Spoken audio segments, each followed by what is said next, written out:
पड़ोशी कांधरे बंधुक रखी भारत को घेरवा चाहूँगी ड्रागन।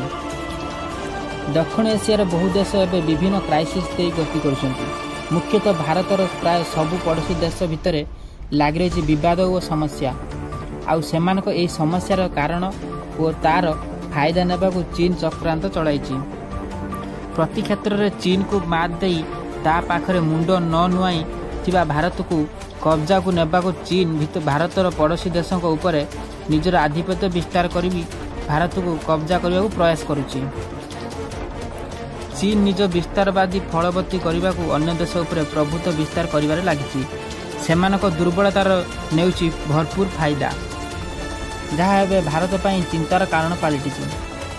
चीन प्रथमे श्रीलंका सरकार आर्थिक दुर्बलता को नहीं ऋण भार देश प्रभुत्व विस्तार कर सारी। एवं श्रीलंका संपूर्ण रूपे चीन अधीन सेहीपरि पड़ोशी मालद्वीप मध्य आर्थिक संकट दे गति करुछंती। देश को एवं अन्य देशर साहाय्य सर्वाधिक आवश्यकता रही। बांग्लादेशर कथा कहले न कहले भल।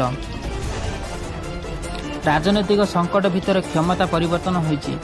देशर अर्थव्यवस्था एथिरे प्रभावित होईची जार फायदा नेबा को चीन आखि गड़ाई बसीची। चीन रो फंडा हेउची आर्थिक संकट काल रे देश को साहाय्यर हाथ बढ़ाई परे से देशर सरकार को निज हाथ मुठा को नेबा। भारत उपरे निजर अंक को कसी चीन सबुबले विफल होईची। चीन सबुबले समय भारत पड़ोशी देश को निज कब्जा को नहीं चली। नेपाल रे मध्य ड्रागन निज उपस्थिति जाहिर करिछि। सेपटे पाकिस्तान चीन रो सहायता पाई तार अनुगामी हेबो सह पाक रो भारत विरोधी अभिमुख्य मध्य भारत पाई चिंतार कारण पलटिछि। एमिति भी अवस्था रे भारत एमिति एक चक्रव्यूह फसी जाइछि। चीन जेकोसी समय तार प्रभु